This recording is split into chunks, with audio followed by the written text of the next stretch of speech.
Don Javier Ortega, ¿Qué secretario tal? general de Muy Vox, buenas ¿cómo tardes. está? Mucho que nos alegramos y además es un miembro integrante de la banda terrorista ETA, porque es verdad que a veces guipuzcoano parece que lo de la Cale Borroca suena a otra cosa, pero es un prenda al guipuzcoano. sí, sí. Y además que ya había estado detenido y además que se fugó y fue detenido por segunda vez. Es la tercera vez que le detienen, a ver si de esta vez se tira unos cuantos años en prisión y no le vemos el pelo en las próximas décadas. Siempre han defendido su condición de españoles.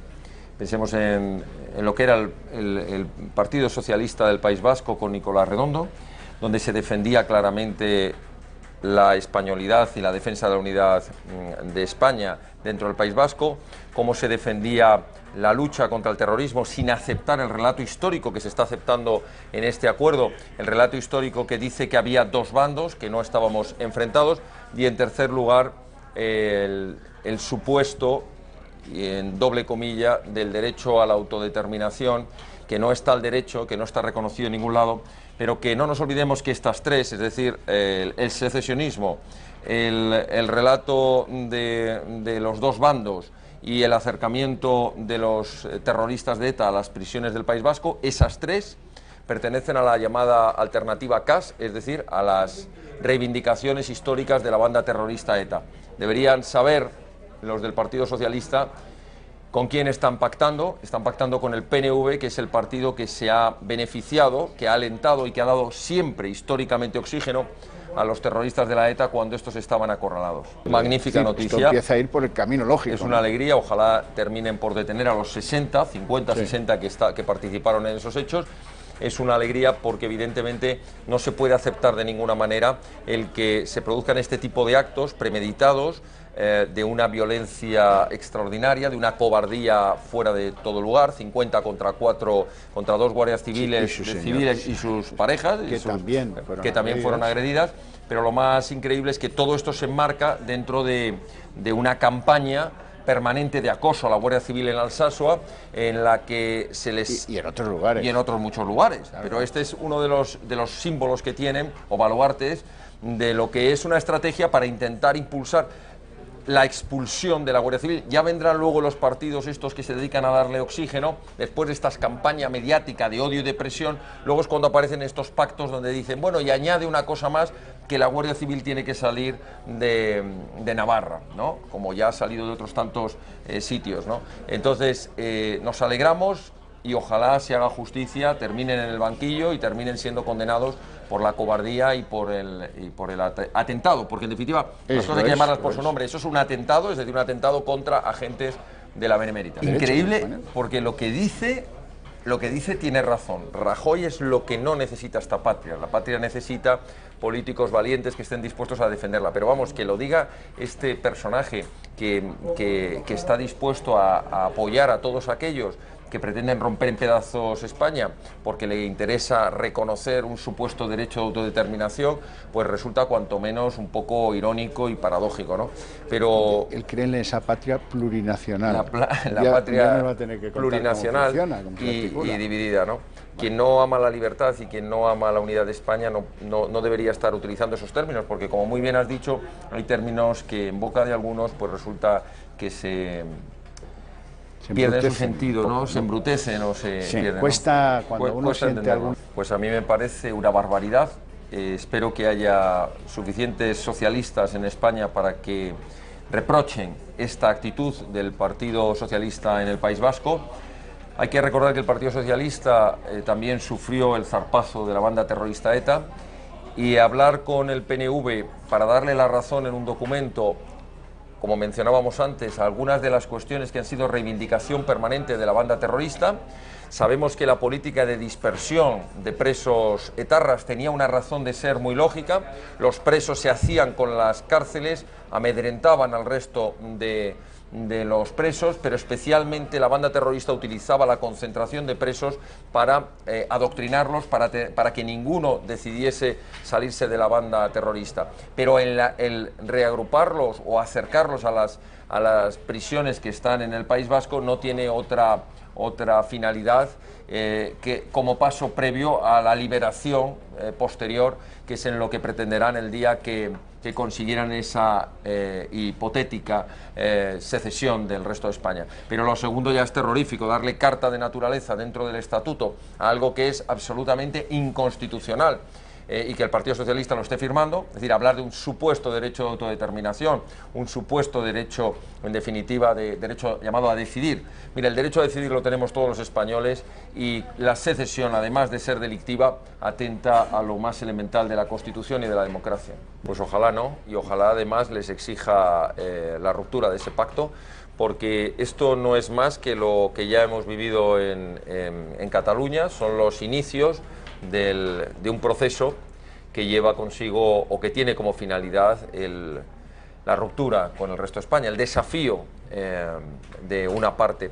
Una vez más queda claro que hay determinadas comunidades autónomas que han utilizado el sistema autonómico como trampolín para sus ansias de ruptura nacional y por tanto desde Vox somos muy claros defensores primero de la devolución de competencias y después de terminar con un sistema de comunidades autónomas que en casos como el País Vasco o Cataluña han sido directamente la puerta de acceso o de avance de las políticas de secesión y de rebeldía. Hablar de prioridades cuando te están hablando de un pacto donde se pone en tela de juicio la unidad nacional y decir que las prioridades son el desarrollo económico, hombre, sí, estamos de acuerdo, pero las prioridades económicas, pero usted es el presidente, le recordamos que es el presidente del gobierno de España y lo que ocurre no ocurre en un lugar ajeno, ocurre en una parte del territorio de España que es el País Vasco. Él dice, no, esto es una cosa entre dos partidos que ocurre allá en el País Vasco, ya dirá algo mi portavoz de allí. Mañana ya dirá algo, pero ¿y usted, que es el presidente del gobierno, o es que solo es el presidente del Partido Popular? Fíjese, don Javier, solo 3 palabras de las que ha dicho. Hablan de Euskadi, que no del País Vasco o la Comunidad Autónoma Vasca, y eso lleva consigo una carga importante de lo que el PNV desde la época de Sabino Arana ha querido decir con Euskadi. Hablan del soberanismo moderado, es decir, es una especie de golpe de Estado o de secesionismo a plazos. Pero blandito. Blandito, poco a poco, o sea, para que vaya entrando suave. Y hablan de un PNV que acepta la Constitución. A mí que me lo cuenten, porque el PNV desde el inicio no quiso votar la Constitución, se ha opuesto a todo lo que en la Constitución significara hablar de la nación española y de la libertad. Por tanto, yo no sé a qué están jugando. Es un lenguaje completamente vacío de contenido o demagógico, que al final no dicen claramente lo que deberían decir, que es, mire, mi partido en el País Vasco, en la Comunidad Autónoma Vasca, ha arriado la bandera del Estado, ha arriado la bandera de la Constitución y se ha plegado a las propuestas y a las pretensiones, no propuestas, perdón, a las pretensiones o imposiciones del secesionismo mal llamado nacionalismo vasco. Pero Javier, permíteme un apunte. Diálogo, pero ¿qué hay que dialogar? ¿Qué va a dialogar usted, señor portavoz del Gobierno de la Nación de España? ¿Va a dialogar usted con quienes quieren romper la unidad de España? Cuando le echan el órdago y le dicen en 8 meses tiene que estar reformado el Estatuto, en 8 meses vamos a pedir la reforma constitucional que ampare el cambio que queremos, que es el... Son los mantras que tuvimos que aceptar desde la época del ZP, el consenso, el diálogo, pero hay cosas que son líneas rojas, que no hay nada que dialogar, ¿no? Es una cosa... Sí. Es una cosa bastante llamativa. Bastante absurda. Estos son los problemas reales del día a día. Este caso, triste caso de esta familia, es un caso que se reproduce a diario. Hay miles y miles de propietarios que ven absolutamente conculcado un derecho básico en un Estado de Derecho, como es la protección de la propiedad. Bien por 2 caminos, o bien porque alquilan su vivienda, probablemente para sacar una pequeña renta que les ayude a poder salir adelante y vivir, que además hacen una labor social importante, porque si no hubiera viviendas en alquiler, mucha gente que no puede adquirir viviendas en propiedad no tendría dónde vivir. Claro. Y resulta que cuando tienes un inquilino con contrato, ese inquilino te deja de pagar, la realidad son juicios, procedimientos eternos, meses y meses, mientras que el inquilino sigue dentro sin pagarte, que tú tienes que seguir pagando el IBI, que tú tienes que seguir pagando los mínimos de luz, que tienes que seguir pagando la tasa de basuras, etcétera, etcétera, tu comunidad de propietarios, que te destrozan la vivienda, que cuando quieres conseguir por fin echarles, que utilizan todo tipo de artimañas, que tú tienes que pagarte, en la mayoría de los casos, los servicios jurídicos de los profesionales, procuradores y abogados peritos para que te defiendan, y esta gente utiliza, porque ya se lo sabe, la justicia gratuita que pagamos todos los españoles a través de impuestos,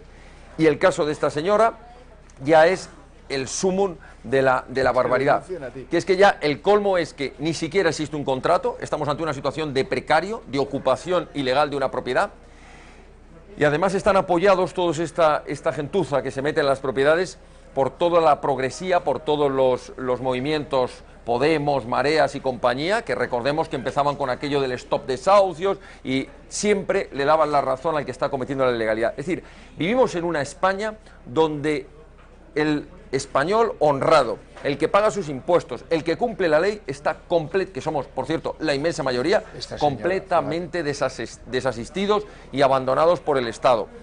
Así que no es solo, como dice esta señora, cambiar las leyes, porque el Código Civil, la Ley de Enjuiciamiento Civil, el Código Penal son bastante claros de lo que es este tipo de delitos y este tipo de ilegalidades. Es una cuestión de voluntad política, de darle los instrumentos y las instrucciones a los jueces y a la policía para que los procedimientos actúen con absoluta celeridad. Y no hay derecho que una persona que ha visto ocupada su propiedad, meses después, tenga que estar justificando lo que es absolutamente palmario, que es el dueño y que quien está dentro tiene que salir de allí esposado, si hace falta, y a prisión, porque está cometiendo un delito de ocupación de una propiedad. Esto es la vivienda de Manuela Carmena, de Pablo Iglesias, de Mariano Rajoy. No ocurre. Si se les mete a alguien en su casa, sale inmediatamente esposado, porque los políticos son unos auténticos privilegiados dentro de este sistema. Ellos se permiten la demagogia de que ocurran estas cosas, porque así parece que son más sociales y que están con los desasistidos. Pero la realidad es que a ellos nunca les pasan estas cosas. Y si les pasan, ahí sí que actuar con rapidez el sistema, ¿no? Y que se lo cuenten a los jóvenes que acaban sus estudios y que el 50% no consigue su primer empleo, ¿no? Que se lo cuenten también a esos millones de españoles en paro y que se lo cuenten a quienes parece que están trabajando y tienen un salario precario absolutamente que no les llega ni para malvivir. Esto lo denunciamos en la campaña última electoral, dijimos que había un consenso, hoy se están viendo los frutos, un consenso de los que solo saben exprimir al ciudadano, al empresario, al trabajador. Ese consenso está formado por el Partido Popular, el Partido Socialista, Ciudadanos y Podemos, y todos ellos entienden la siguiente regla de oro: podemos seguir despilfarrando y gastando en gasto inútil, en gasto político innecesario, porque si falta dinero o nos seguimos endeudando para que lo paguen los nietos de nuestros nietos, o lo que hacemos es que además aumentamos la presión fiscal. Es decir, seguimos exprimiendo al ciudadano. Nosotros lo que decimos es que lo que hay que hacer es recortar, pero digámoslo claro: gasto político innecesario. Nadie está hablando de recortar, sino todo lo contrario, gastos en lo importante, en sanidad, en educación, en justicia, en infraestructuras, pero sí recortar en amigos de amigos, en políticos, en enchufes, en organizaciones superfluas, en observatorios, en empresas públicas y, por supuesto, el peor de los gastos, el de las comunidades autónomas, que es absolutamente inaceptable e impresionante. Y entonces habrá para lo demás. Pero claro, es mucho más fácil seguir aumentando la presión fiscal. Pero lo que no se dan cuenta estos demagogos, o sí se dan pero no lo dicen, es que seguir aumentando la presión fiscal supone menor capacidad de creación de empleo, y que se lo digan a los empresarios, a los pequeños autónomos, a la pequeña y mediana empresa, que si les bajan la presión fiscal a lo mejor contratan uno o dos más. Segundo, aumenta todavía más el fraude fiscal, porque cuando resulta que la mano del Estado te está ahogando, el ciudadano intenta escaparse como puede.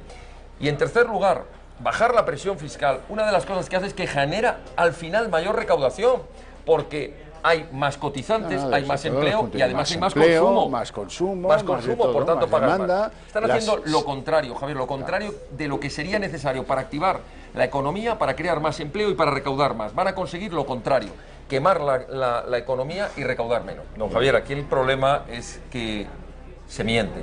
Se miente desde el gobierno. En eso sí hay un consenso. En ese mismo consenso, el consenso de la mentira, que es el consenso de este Pacto de Toledo desde hace muchos años, viene mintiendo sobre el sistema de pensiones que hay en España. Hay que decirlo claramente. Cuando se toca este tema, ya saltan algunos diciendo: no sean ustedes alarmistas, no preocupen ustedes a los pensionistas.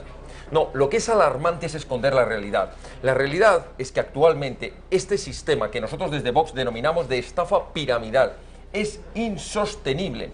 Y es insostenible por una cuestión que van a entender todos los telespectadores.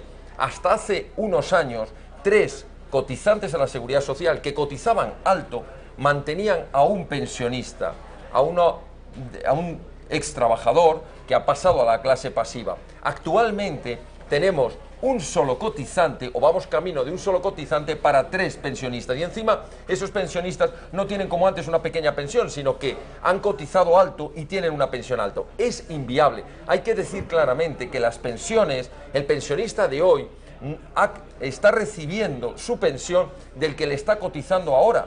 Cuando él pagaba su pensión, que creía que lo estaba haciendo para él, estaba pagando la pensión del que en ese momento estaba jubilado. O se agarra el toro por los cuernos, y la primera manera que hay de hacerlo es contando la verdad de las cuentas. ¿Cómo se nos puede decir con esa frivolidad una ministra, decir yo les garantizo las pensiones? Porque o decir, está detrás el Estado. Está detrás del Estado, pero oiga, por favor, ¿cómo puede usted decir eso?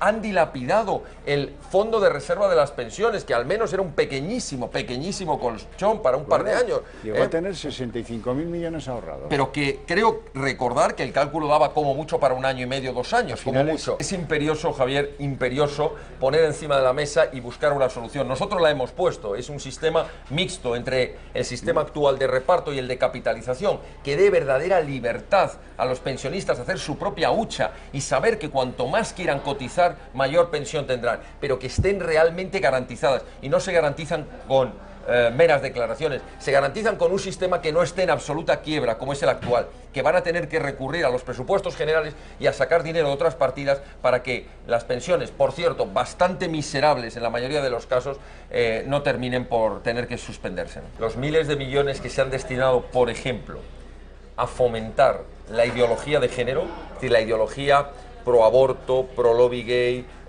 contraria a la igualdad de los españoles y al derecho a la libertad de educación, los miles de millones que se han destinado a fomentar la ideología de género, empezando por el Partido Popular, que está embarcado en ser su máximo garante, esos miles de millones serían un extraordinario recorte para dedicar a suprimir o a reducir ese déficit que tenemos. Pero no, aquí consiste en mantener todas las políticas, unas por absurdas y otras por dañinas, pero eso sí, vamos a sustentarlas a base de seguir apretando la tuerca a todos los españoles, a los empresarios, al autónomo, al pequeño y mediano empresario.